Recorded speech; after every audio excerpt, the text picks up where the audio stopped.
Liebe Freunde von Transition TV, ganz herzlich willkommen zum ersten in französischer Sprache gehaltenen Interview. Mein Gast ist Chloé Framery. Sie ist eine der bekanntesten Personen des sogenannten Widerstandes aus der Westschweiz. Sie hat ein Buch herausgegeben. Sie kommt in die deutsche Schweiz dieses Wochenende und das ist der Anlass für unser Gespräch. Bonjour Chloé, merci beaucoup que tu es Bonjour, venue. bonjour, bonjour Christophe et bonjour à tout le monde. Alors, Chloé, tu t'es fait connaître quand même comme activiste très importante pendant la pandémie en Suisse romande. Quels étaient les points forts de tes activités? Alors mes activités, elles ont commencé en 2012, donc bien avant la pandémie de Covid-19. Et les points forts, je dirais que je pratique, ce sont une présence sur le terrain, parce que je suis dans toutes les manifs, dans toutes les conférences, les assemblées citoyennes, beaucoup de lieux en Suisse, en France et, oula, et aussi en Belgique. Donc, c'est la présence sur le terrain et c'est aussi mes activités de journaliste indépendante. J'étais prof de maths, je suis prof de maths, j'ai été licenciée, je le rappelle, pour mes positions qui dérangent, mais j'ai développé mon site chloéframery.ch et j'ai 10 réseaux, 10 ou 11 réseaux, ça dépend des censures, sur lesquels je fais des publications tous les jours. Et je fais aussi des présentations avec des diaporamas que vous pouvez télécharger sur mon site. Il y en a près de 75, 76 sur tous les sujets des dysfonctionnements qu'on observe en Suisse et dans le monde.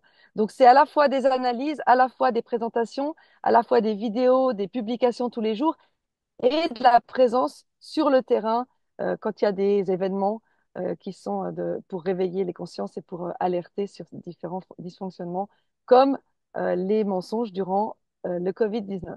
Et maintenant, tu as tout décrit dans tes expériences dans un livre, La Suisse au cœur, biographie Attends, je d'une vais... résistante des années 2020. Pourquoi est-ce qu'il faut lire ce livre? Ouais, La Suisse au cœur. Alors, pour plusieurs raisons, pour connaître la Suisse, alors ceux qui habitent en Suisse connaissent la Suisse, connaissent les montagnes, les chocolats, etc., le lac, tous les lacs de Suisse et toute la beauté des paysages suisses, mais c'est pour connaître la Suisse sous un angle différent, sous l'angle des corruptions, des petits arrangements, des complicités entre les médias et le pouvoir, et puis aussi pour connaître mon parcours, parce que j'ai été beaucoup diffamée et diabolisée dans les médias.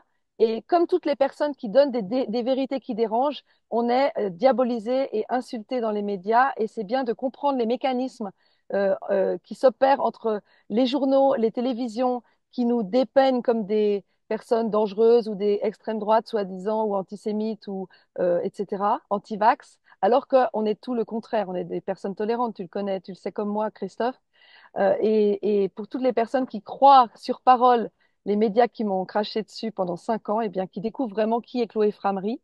Pour moi, ce livre, il est aussi une pièce d'archive de ce qui s'est passé pendant toute la période de Covid-19 et aussi sur d'autres périodes qu'on connaît moins avant la période du Covid, notamment avec les Gilets jaunes qui ont eu lieu en Suisse et d'autres mouvements et d'autres dévoilements. Je fais partie des actionnaires de la Banque nationale suisse aussi et je dénonce les dysfonctionnements, les investissements douteux et tout ce qui se passe au niveau des conflits d'intérêts avec BlackRock, notamment à la Banque nationale suisse. Et puis aussi, ce livre, il sert à donner de la force et du courage à tous les militants ou à toutes les personnes qui voient bien que le monde ne fonctionne pas comme on nous le dit, pour ne pas se décourager. Et même avec tous les obstacles et les embûches que j'ai traversées, je me suis à chaque fois relevée et ça m'a rendue plus forte et plus sereine face au monde. Donc ça donne aussi de la force et du courage pour les personnes qui le liront. Alors, dimanche prochain, tu es à Saint-Gall, il y a un théâtre, une pièce sur Jeanne d'Arc sera jouée et le procès de l'Inquisition est le sous-titre. De quoi s'agit-il dans cette pièce? Et le scénario, je pense qu'il suit l'histoire du procès en hérésie qui a été fait contre Jeanne d'Arc parce que elle a été trahie, tout comme moi d'ailleurs, par les Bourguignons en 1428, entre 1428 et 1431, la date de sa mort, qui l'a vendue aux Anglais. parce qu'elle commençait à être un petit peu trop efficace en termes de riposte à l'ennemi anglais qui voulait envahir la France. 35 ans après sa mort, le verdict de ce procès a été annulé parce qu'il était trompeur et elle a été canonisée en 1920, donc 500 ans plus tard, pour ses actions de bravoure et héroïques à un très jeune âge, parce qu'elle est morte à 19 ans et elle a commencé ses actions à 16 ans. Ouais. Alors, Donc voilà de quoi ça va parler. le metteur en scène, Pierre Massot, t'a invité pour présenter ton livre dans le cadre de ce théâtre Ouais, ce- qui est en allemand. Le théâtre, oui, la pièce est en allemand et ta présentation après est en français. Alors, il t'a invité, il te considère manifestement comme une Jeanne d'Arc suisse. C'est pas une comparaison un peu flatteuse. si, c'est lourd à porter parce que c'est quand même quelqu'un qui a un rôle majeur et qui a été reconnu bien après sa mort pour son héroïsme et et sa dévotion Et euh, aussi, Jeanne d'Arc a quand même contribué à des victoires à des... essentielles des Absolument, Français contre les Anglais. contre les Anglais, ouais. Et la Alors, victoire contre la pandémie est encore, on attend toujours. Viendra-t-elle? Ou bien est-ce qu'il y a d'autres domaines où, où il y a des alors, grands affrontements à à venir. confronter? Je pense par exemple à la neutralité. Ça va être un très grand sujet. Sujet. Ouais, Un ouais, très grand ouais. sujet d'ailleurs que je développe aussi dans le livre un petit peu quand je parle de la neutralité coopérative, entre guillemets, décrite par Ignacio Cassis, qui était le président de la Suisse en 2022. Et au Forum économique mondial, il a défendu le soutien au gouvernement ukrainien en parlant de neutralité coopérative. Donc effectivement, la neutralité, il va falloir qu'on la défende, la neutralité ancestrale de la Suisse qui est bafouée ces derniers temps.